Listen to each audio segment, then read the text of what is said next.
Question number 121 Shri आबिर Ranjan विश्वास। Sir question number 121 honourable minister. Question number 121 honourable minister. Sir, statement is laid on the table of the House, sir. Supplementary 1। Sir, I have two important supplementary questions, sir. But I feel much more important is Manipur to be discussed under 267. Please oblige. Question number 122 doctor Kanimozhi NVN Somu.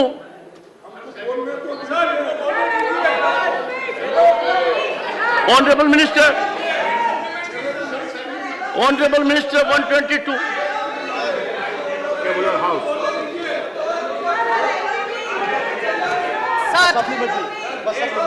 Shri Naresh Bansal supplementary.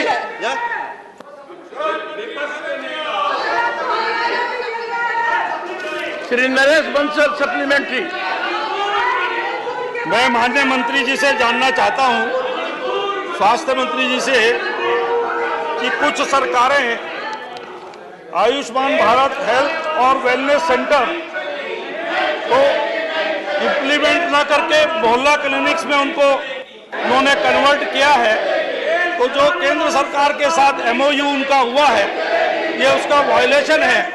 माननीय मंत्री जी से मैं जानना चाहता हूं, क्या इसको सही करने के लिए सरकार कोई कदम उठा रही है?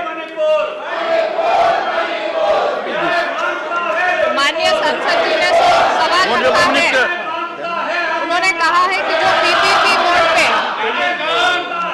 चलाए जाते हैं हेल्थ केयर सर्विसेज, सर उसके लिए आदरणीय चेयरमैन सर, आपके माध्यम से मैं ये बताना चाहती हूँ कि रिस्पेक्टिव स्टेट गवर्नमेंट वो उनके सुपरविजन भी करता है और उनका मॉनिटरिंग भी करता है।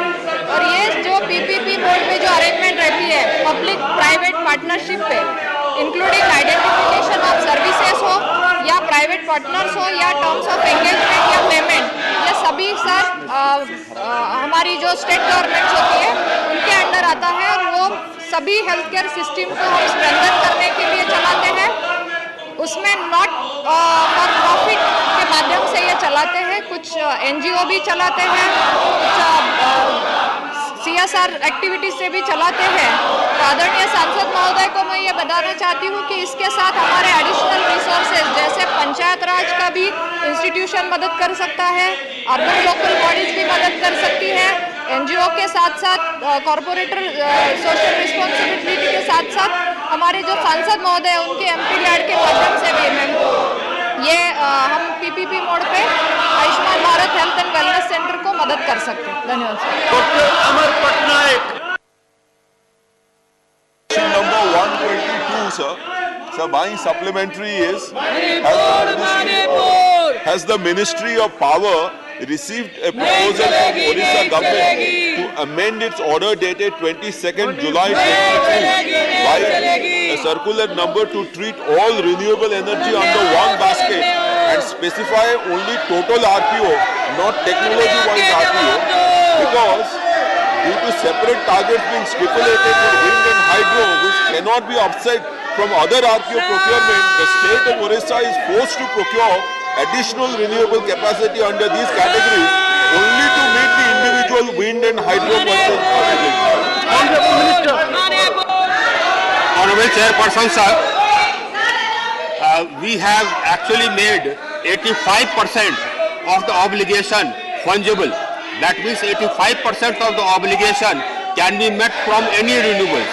It's only 15% which has been reserved for hydro and wind, because these are two technologies which are necessary for balancing and which are slightly more expensive than solar. So if we don't keep a specific mandate for wind and hydro, then that wind and hydro will not come at all. We'll only have solar. So we during midday we'll have so much of solar that we'll have to give energy free, and during the evening hours when wind is when wind is prevalent, we'll not have any wind energy. So that's why we have kept only 15% mandate, 85% is fungible. Question number 123, Shri Akhilesh Prasad Singh. Honorable Minister, question 123. Honorable Minister, sir सदन के पटल पर रख दिया। Shri Vijay Sai Reddy, supplementary question 123.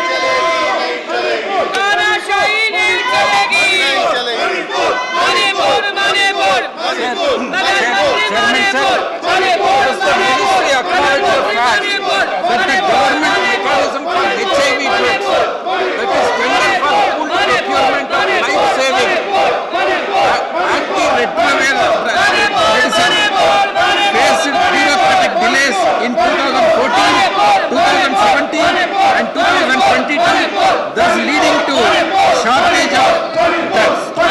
So, what checks and mechanisms will the ministry implement to ensure that this does not happen in future? Honorable Minister.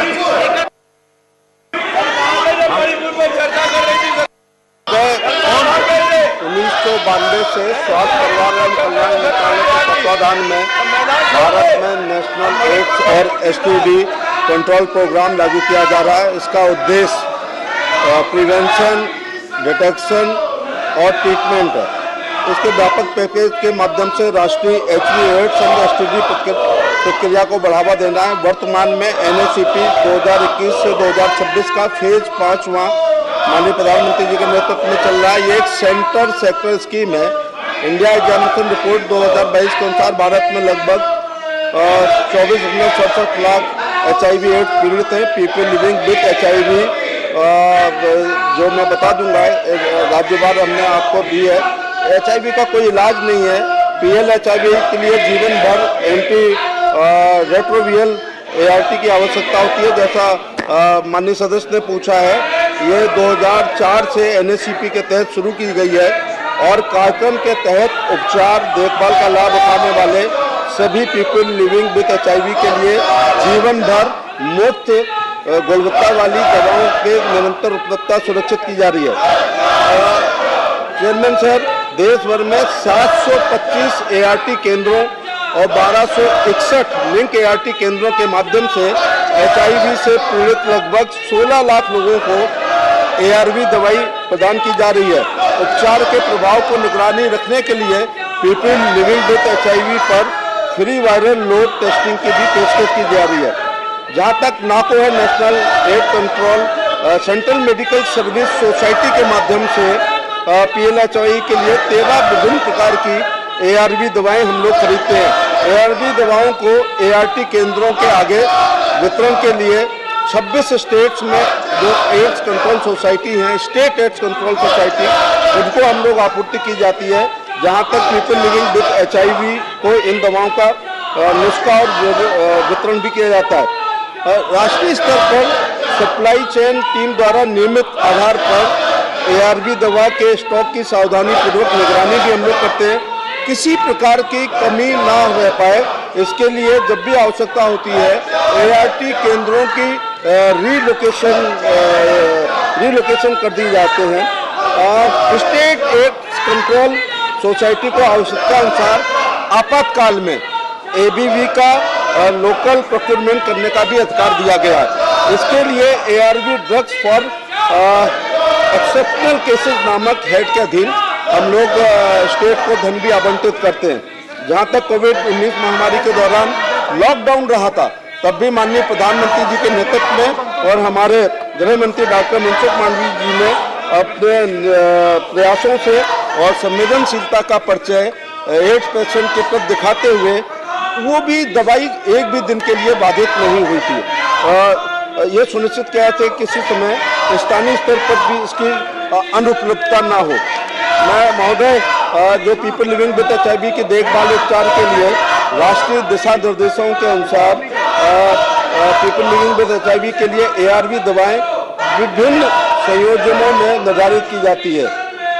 जहाँ तक डोलुटिग्रेवियर एक antiviral दवा है जिसे 2020 में national programme after the approval of the competent authority में introduce किया गया है।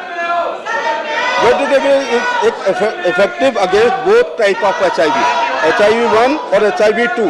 ये न्यूनतम साइड इफेक्ट वाली दवा है और एक शक्तिशाली दवा है। और रोगियों को ओरल रूप से दी जाती है। कार्यक्रम के तहत HIV पॉजिटिव एडल्ट, किशोरों और बच्चों के इलाज के लिए डोलोटेग्रेवियर सबसे पसंदीदा एंटी रेट्रोवायरल दवा है। आपका बहुत सारा एंटी रेट्रोवायरल के ऊपर सवाल था। लगभग 95% मरीज डोलोटेग्रेवियर बेस्ड दवाओं पर हैं। मैं महोदय ये भी कहना चाहूँगा कि डोलोटेग्रेवियर की राष्ट्रव्यापी कमी की कोई सूचना नहीं है। Current status of ART medicine doctor combination of TLD, ये बहुत प्रसिद्ध है। ये 3 दवाइयों का कॉम्बिनेशन है जिसमें सिंगल टैबलेट डॉल्टियर as on only 2023 include annexe 2 में national wide current stock status ARY का मेडिसिन। आप चाहें तो मैं आपके राज्य का भी बता सकता हूं कि वहां पर केंद्र सरकार के द्वारा, मैं राज्यवार भी बता सकता हूं महोदय। 28 अप्रैल 2023 को रखे गए इंडेंट के लिए खरीद प्रक्रिया जारी है और आपूर्ति दिसंबर 2023 से शुरू होने की उम्मीद है। The indent fruit dolutegravir NPD decide 11 other ARV medicine और यह मात्रा 2 वर्षों की आवश्यकता के अनुसार पर्याप्त है। इसलिए किसी भी केंद्र पर कभी भी दवा उपलब्ध नहीं है, उसकी दुगनी मात्रा में वहाँ पर प्रधानमंत्री जी के नेतृत्व और इसमें भाजपा शासित राज्य या गैर भाजपा शासित राज्य के नहीं है। सबका साथ, सबका विकास, सबका विश्वास और 2030 तक कोशिश करेंगे कि एड्स में 80% उनके मरीजों में कमी आए। Thank you mister minister. कार्यक्रम के तहत TLD की निर्बाध आपूर्ति सुनिश्चित करने के लिए 21 सितंबर 2022 से 50% अतिरिक्त खरीद का भी प्रस्ताव है।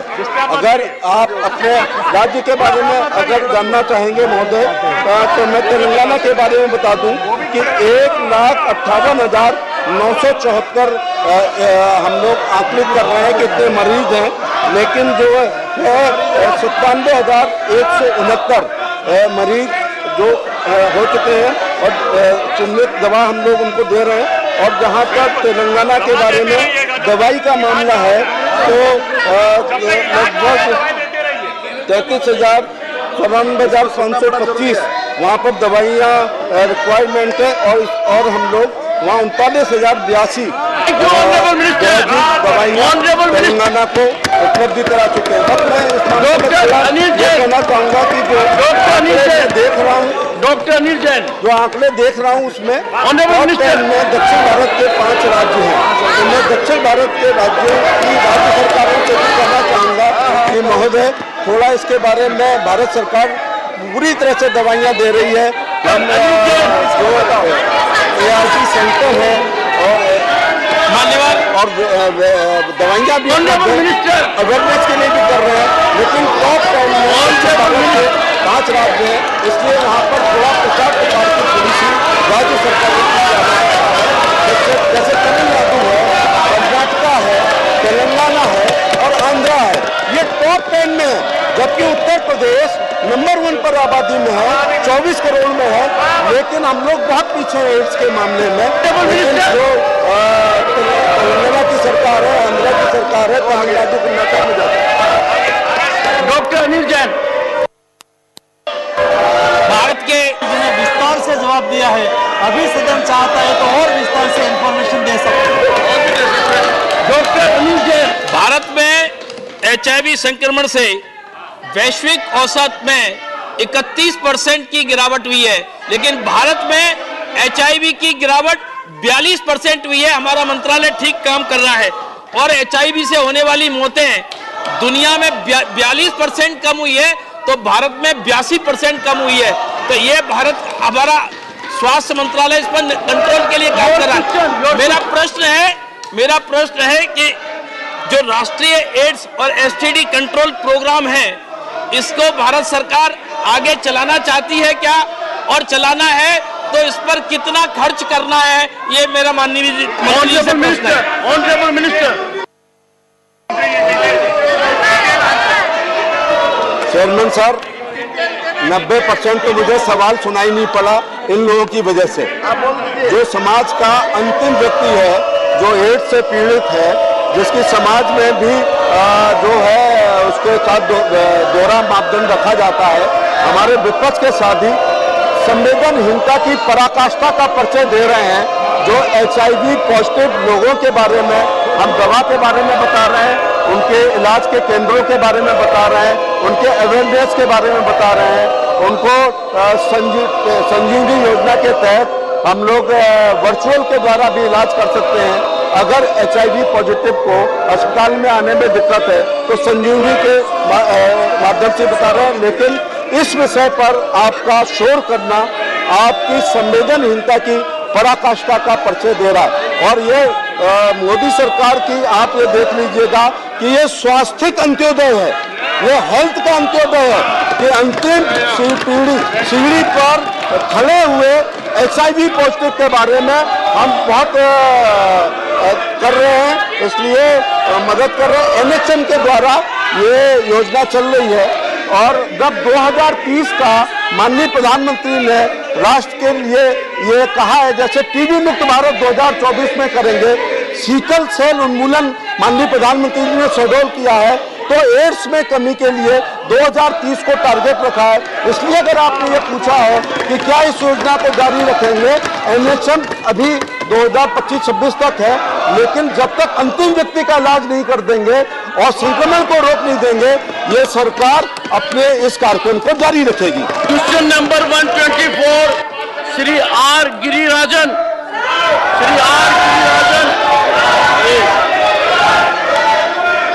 मिनिस्टर लग दिया गया है।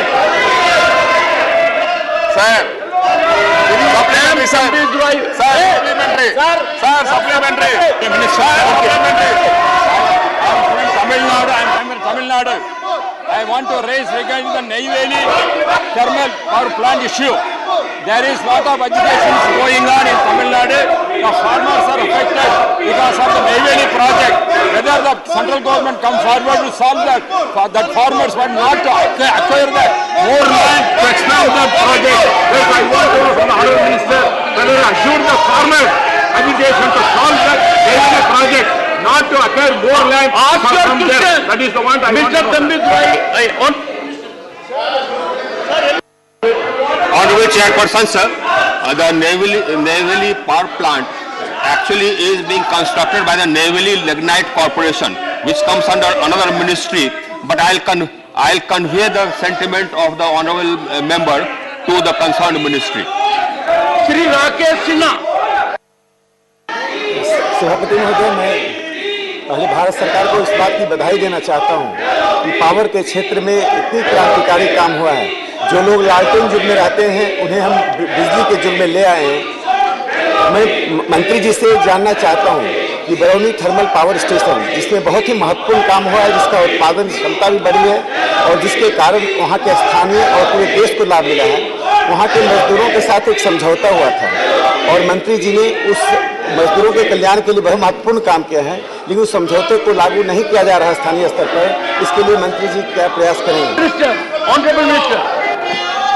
Honorable Chairperson, sir, that issue was not a part of this question, but nonetheless I have taken note of what our honorable member has said, and I'll have a look at it and I'll get back to it. Doctor Sasmit Patra. Sir, surplus power. Should I come this way? Move there, sir.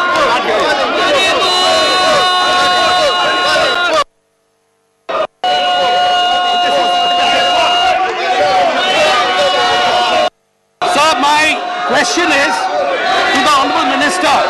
Since this question is regarding renewable energy and surplus power, whether there have been any steps taken by the ministry to engage with states like Odisha, which are producing surplus power, and to try and incentivize states like Odisha to produce more.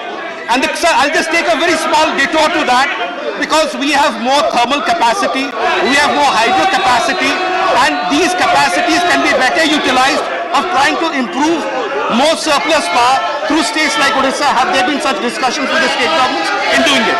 Thank you, Minister.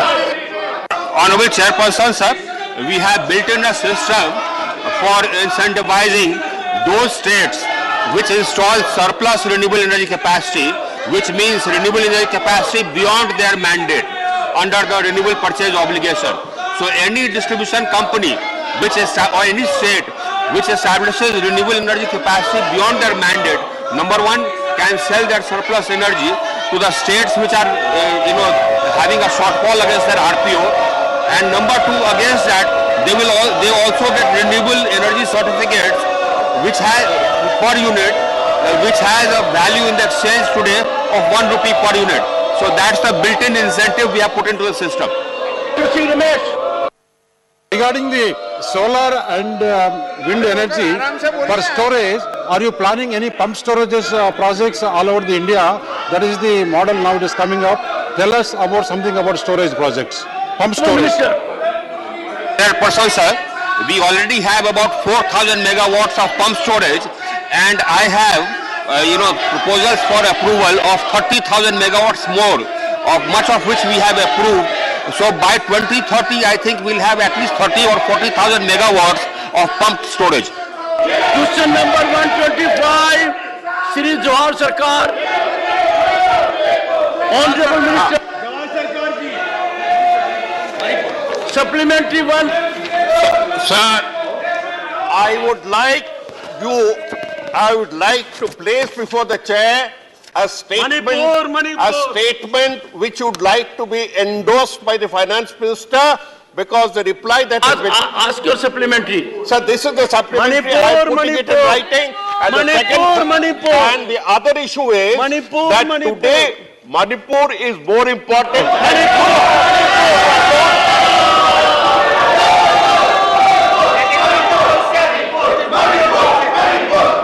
Number 126, Shrimati Kanta Kardam.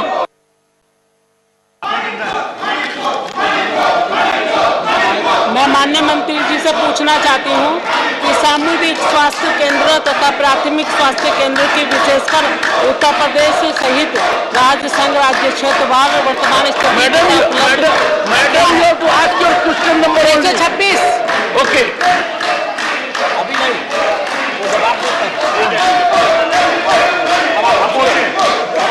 Ji sir, मैं माननीय मंत्री जी से पूछना चाहती हूँ कि सामुदायिक स्वास्थ्य केंद्र तथा प्राथमिक स्वास्थ्य केंद्र की विशेषकर उत्तर प्रदेश सहित राज्य संघ राज्य क्षेत्रवार वर्तमान स्थिति उपलब्ध क्या है?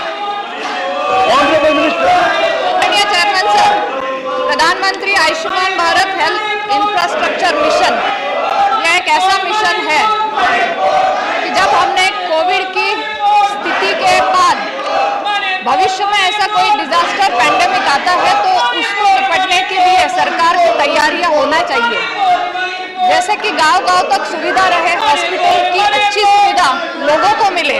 इसलिए आदरणीय प्रधानमंत्री मोदी जी के नेतृत्व में ऐसी मिशन मोड में ये योजना आई, प्रधानमंत्री Ayushman Bharat health infrastructure mission.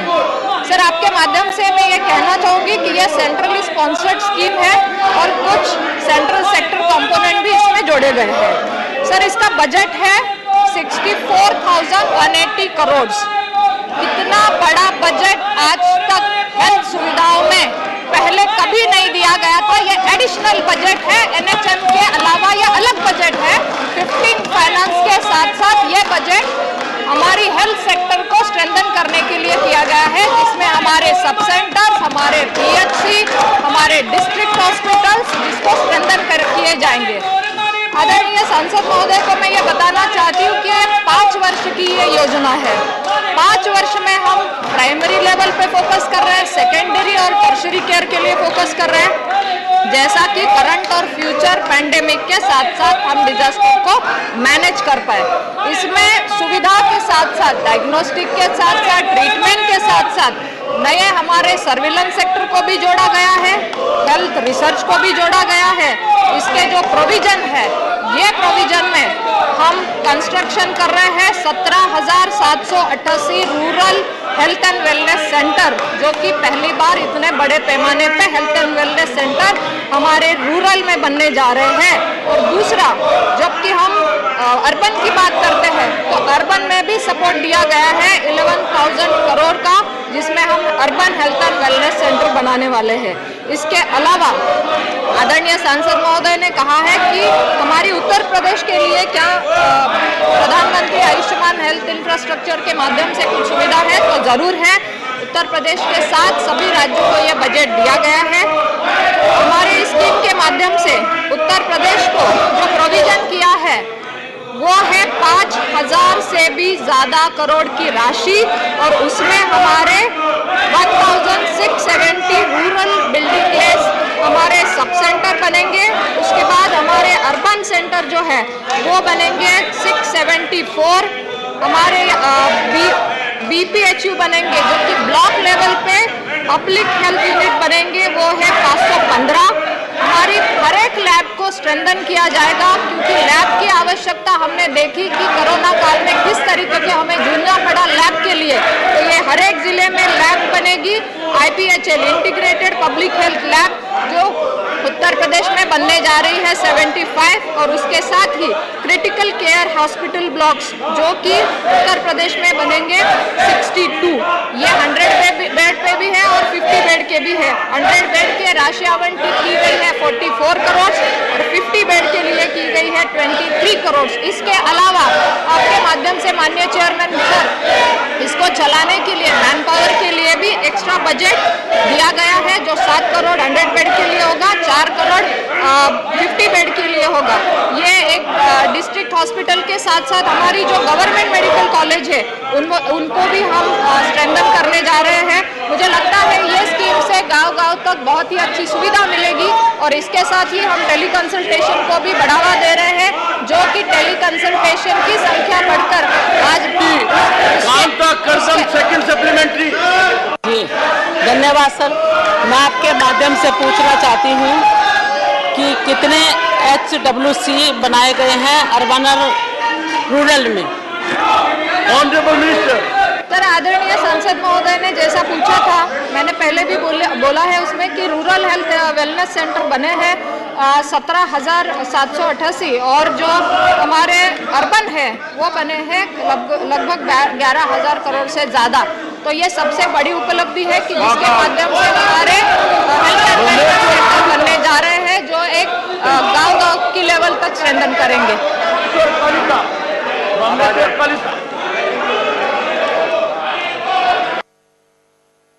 One unique scheme which is appreciated all over globally. Sir, the question is of implementation of PM Abhim, under which wellness centers, multi-speciality hospitals and medical colleges in every district is being built. My question to the Honorable Minister will be that whether those district hospitals will be upgraded to multi-speciality hospital along with nursing college and medical college. And the second part of my supplementary is that whether these wellness centers which is being built in every state, whether the government proposed to increase the number of wellness centers, and whether CSR fund will be used in these wellness centers. Thank you. Honourable minister Many questions. अध्यक्ष महोदय, माननीय सदस्य ने बहुत अच्छा questions rise किया है। Modi government कभी टोकन में नहीं सोचती है, हमेशा मोदी जी ने टोटल में सोचा है, और सभी घटना से सीखते हुए क्या आगे करने की आवश्यकता है उसके ऊपर भार दिया है।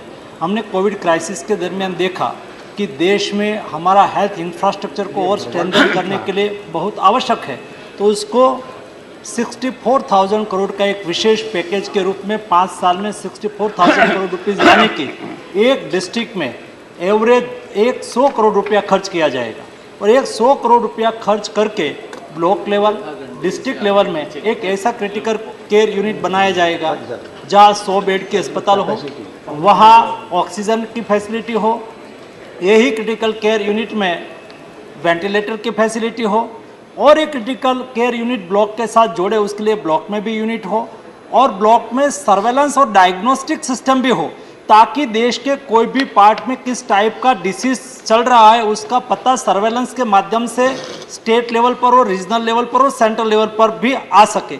एक सारी व्यवस्था को एक होलिस्टिक अप्रोच के साथ इंटीग्रेटेड करने की कोशिश Ayushman Bharat health infrastructure mission में की गई है।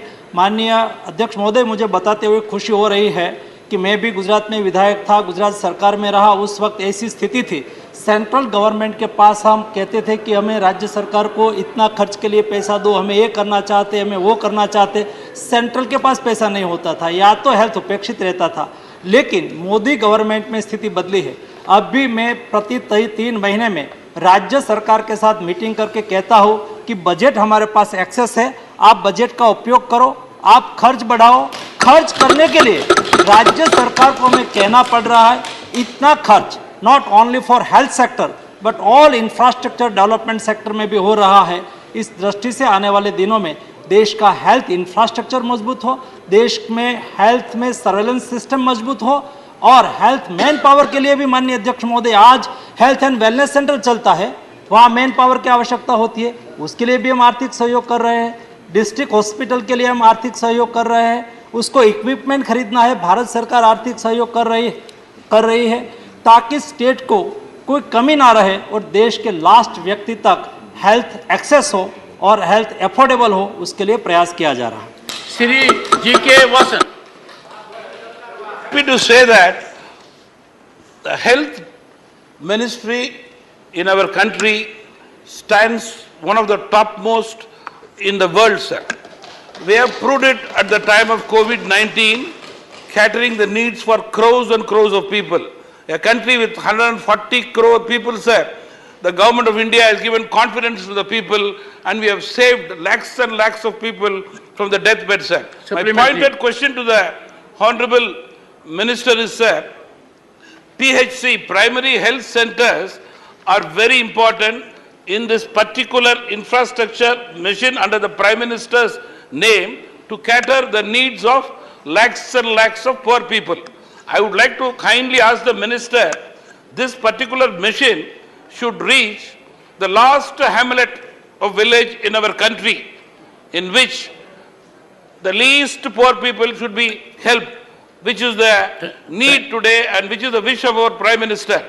What is our health ministry system in this to reach the poor people in the village? Honorable Minister.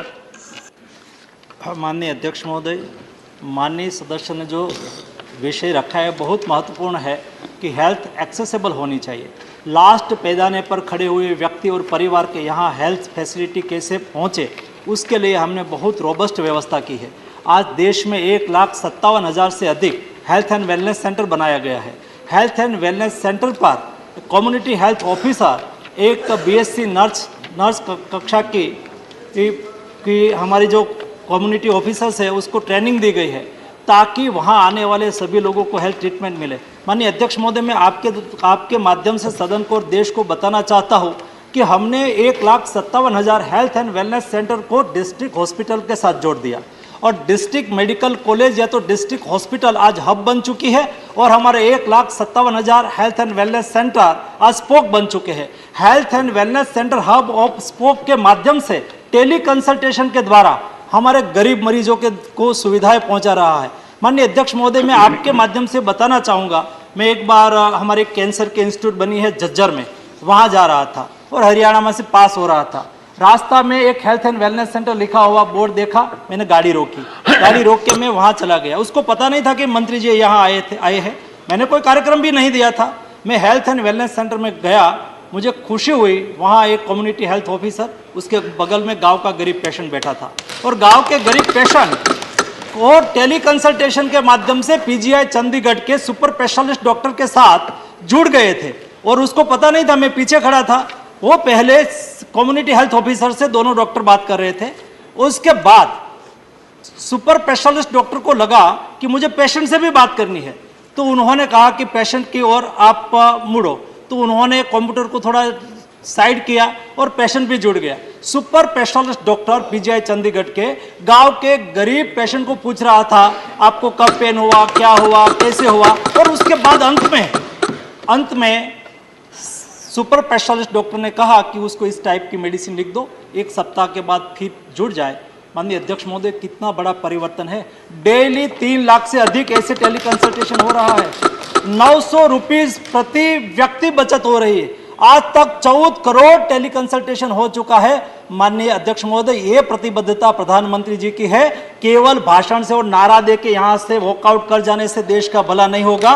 गरीब व्यक्ति का तब भला होता है, उसके लिए प्रतिबद्धता से काम किया जाता है, जो प्रधानमंत्री जी आज कर रहे हैं। गरीब लोग, माननीय अध्यक्ष महोदय, कोई गरीब व्यक्ति को हॉस्पिटल जाना होता है गांव से, उसके जेब में पैसा नहीं होता है, वो मजदूरी करते होते हैं। मजदूरी करने वाले व्यक्ति को एक दिन की कमाई भी जाती है, अस्पताल जाना है तो उसके जेब में पैसा नहीं होता है, तो कोई किसी के घर पे जाके पैसा लेना पड़ता है, फिर अस्पताल जाते हैं। जब पेशेंट जाते हैं तो उसके साथ और एक व्यक्ति को भी जाना पड़ता है, और दूसरी व्यक्ति उसकी परिवार की जाती है तो उसकी भी कमाई उस दिन की जाती है।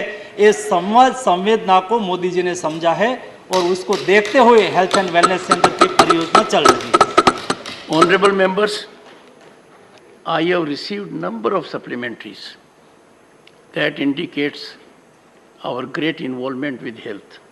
Pehla Sukh Nirogi Kaya. I am personally aware that Honorable Minister has been to prestigious institutions incognito. I am happy to note he went to Wellness Center also in that style. Earlier also, be it power sector or otherwise, there has been comprehensive response to the questions. Very, very effective and forward-looking.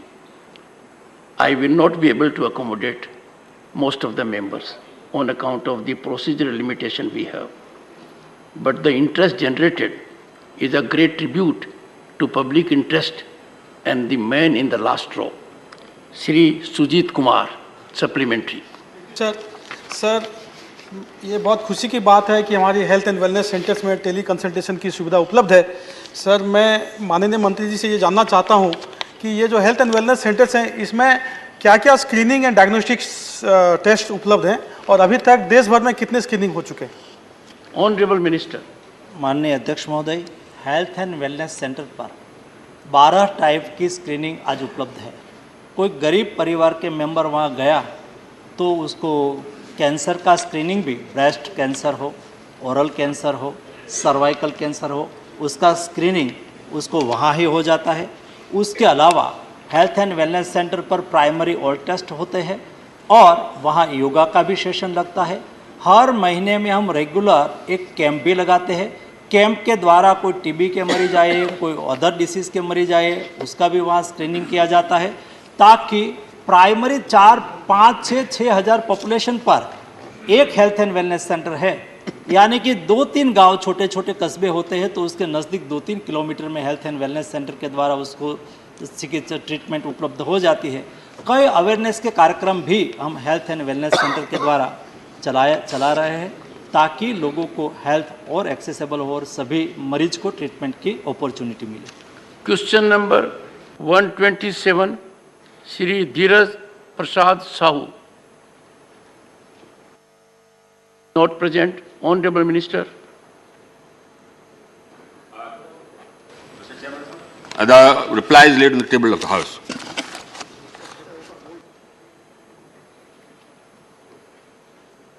GVL Narasimha Rao, supplementary.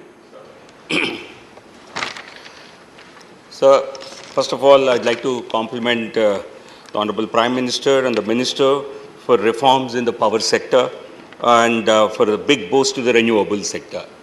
So my question pertains to more than 6,000 crores of dues in principle to be paid by the government of Telangana to the state of Andhra Pradesh.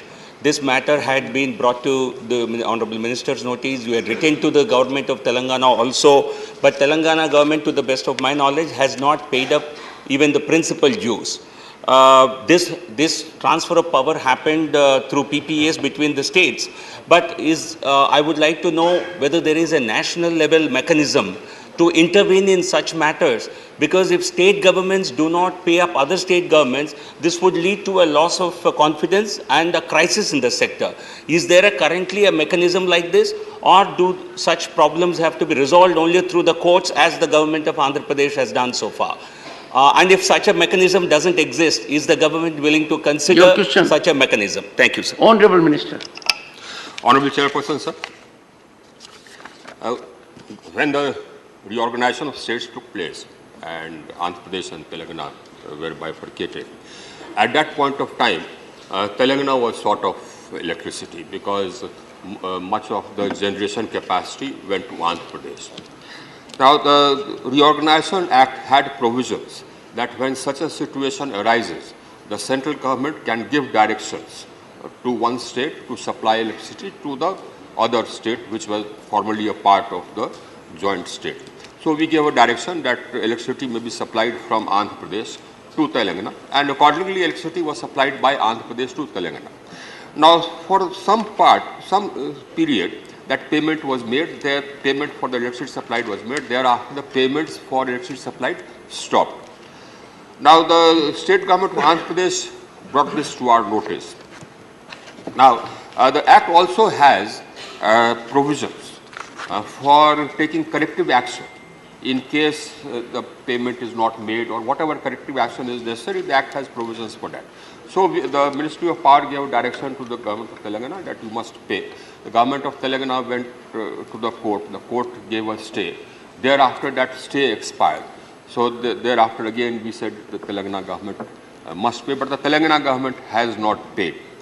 Thereafter, we consulted the Ministry of Law. There is a provision under the Act that the central government can enforce its directions.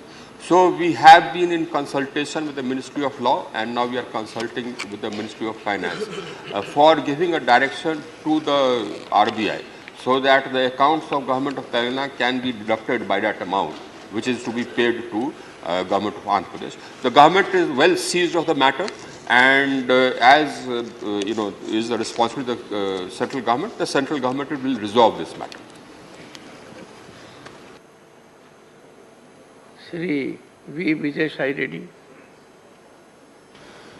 Sir, Chairman, sir, it is not only 6,000 crores, sir. The amount is due for quite number of years, sir. It has this power has been supplied when the bifurcation of the state has happened, and since then the amount is due. And as Minister has rightly pointed out, that the amount is due, and several discussions have taken, negotiations have taken place, but there is absolutely no response from the government of Telangana.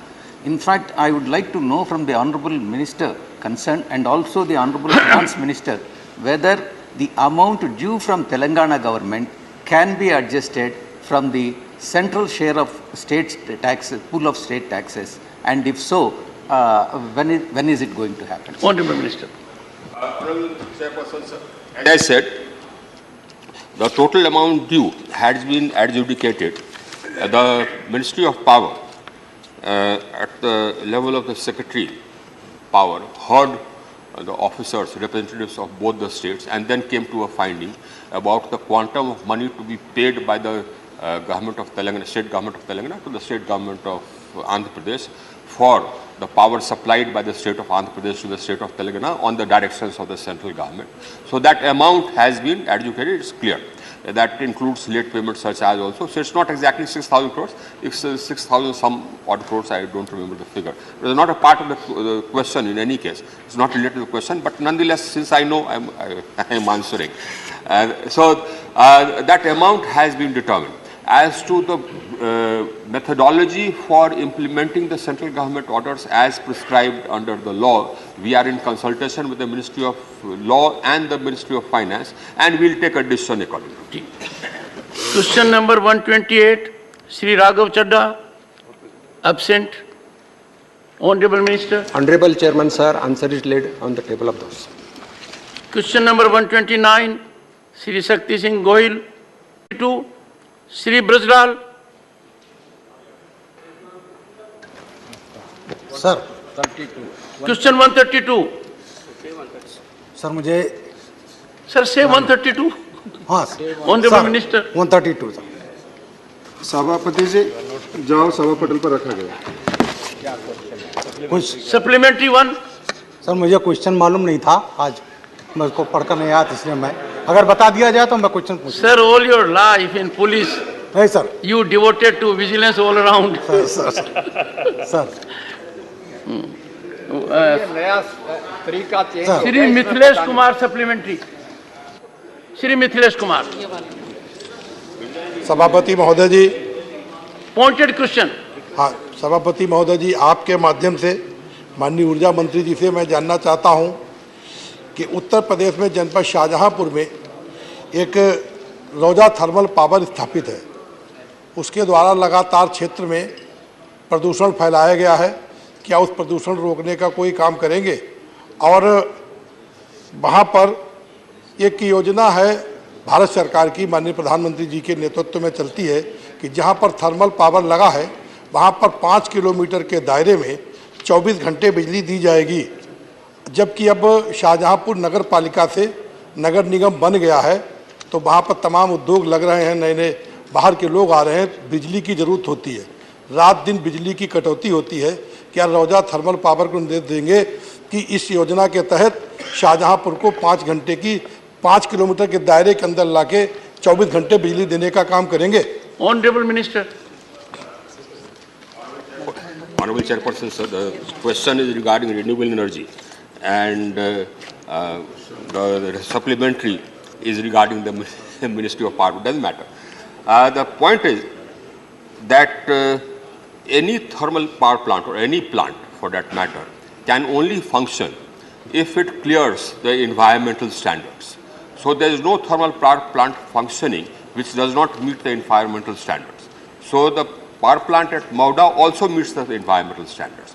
In addition to that, we have decided in consultation with the Ministry of Environment and Forests to fit extra equipment to further reduce the flue gases. So that's called an FGD. So we are implementing that FGD program, under which we are installing equipment to further reduce the whatever the flue gases emanate. But Mauda, like every other plant, meets the environmental standards. As far as the supply of electricity is concerned, Honorable Chairperson, sir, we have reformed the power sector and we have put in so much capacity that actually now we have more capacity than the demand.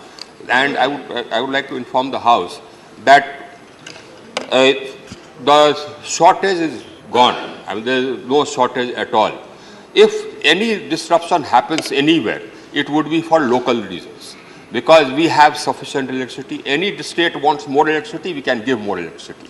If the local distribution system is a problem, that's the responsibility of the state government. Even to strengthen the distribution systems, under Deen Dayal Gram Yojana, IPDS and Saubhagya, we approved schemes of 2,10,000 crores for all the states. And we gave them money and we got the schemes implemented. We constructed almost 2,980 new substations, upgraded almost 4,000 substations, added 8.5 lakh circuit kilometers of HT lines and LT lines, gave funds and got installed about 7.5 lakh transformers. We separated agriculture feeders to the extent of almost 120,000 circuit kilometers. So we've reformed the distribution system, and now the availability of power is almost 100%. If there is a 0.1% shortage somewhere, it's because of local faults, so the state government will need to look into that. If any sort of local constraint still remains in any distribution system of any state, we provided for funds under the RDSS, and we have sanctioned funds also to Uttar Pradesh under the RDSS, so they can set their distribution system right. But as far as the availability of power is concerned, I mean that availability of power is 100%. More power is required, we'll give more power, and in fact, we monitor the availability of power and the supplies.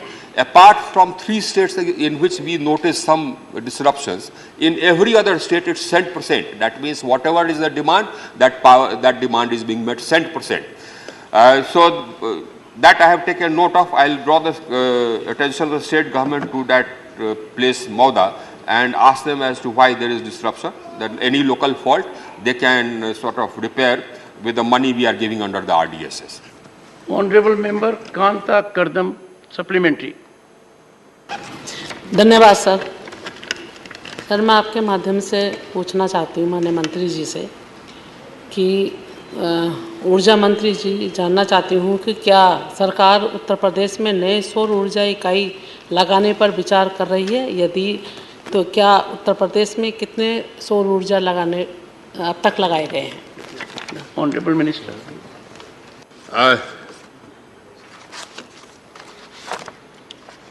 अध्यक्ष महोदय, माननीय सदस्य का जवाब उत्तर प्रदेश का सीमित है। 7 solar park, total capacity 3730 megawatt, अभी तक 2066 मेगावाट की कमीशन हो चुकी है इन उत्तर प्रदेश में। Mr. Chairman, sir. The system is that for every state, we lay down under the renewable purchase obligations, which is mandatory, a certain percentage of renewable energy which they have to consume as a part of the total consumption of electricity. So for 23-24, that percentage happens to be about 24.5%. Now, if any state falls short, there is a penalty. Otherwise, they have to buy renewable energy certificates. So Uttar Pradesh is short. That means they have not procured enough as much renewable energy as they should have procured. The system is that we conduct bids, we tie up capacities, and the states have to procure from that capacity. Now, that is not happening in many states. I think Uttar Pradesh is one of them which is falling short of the RPO. Now that the penalties for not meeting the RPO have become more stringent. So my advice to all the states is that they must comply with the RPO. We have made a pledge under our NDCs before the conference of parties under UNFCCC that by 2030 we'll have 50% of our capacity coming from non-fossil fuel sources. As a country, we have, we are ahead of the target. We had pledged that by 2030 we'll have 40% coming from non-fossil fuel sources. We achieved that 9 years in advance in 2021. Today, my established capacity on a national basis is 43% of my total capacity. My total capacity is 421,000 megawatts. And my peak demand incidentally is just 223,000 megawatts. So my total installed capacity is almost 1.5 times double the peak demand.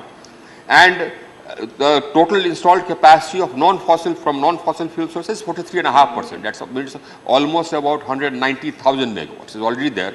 I have another 88,000 megawatts under installation. So that adds up to almost 270,000 megawatts. So as a country, we are well ahead of the target which we had set for ourselves. But particular states are lagging behind. So those states will need to add more renewable energy capacity. Honorable Minister, because of your outstanding performance, I faced a very tough challenge. 2 dealers from my area, they deal in generating sets, and they said, we are getting out of market. So because of your performance, availability of electricity, the heat is being felt by those who used to make cool environment when power was off and generator was on.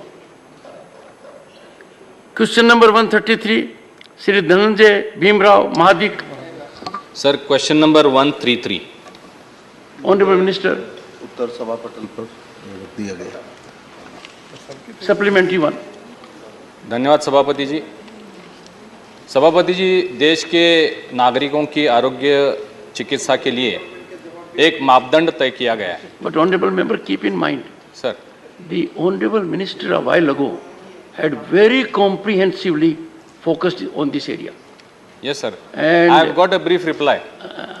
No, you got a brief reply, but reply extensively rendered a while ago when he was passing through Jhajjar and went to a wellness center. I have a and he different narrated question, sir. an incident.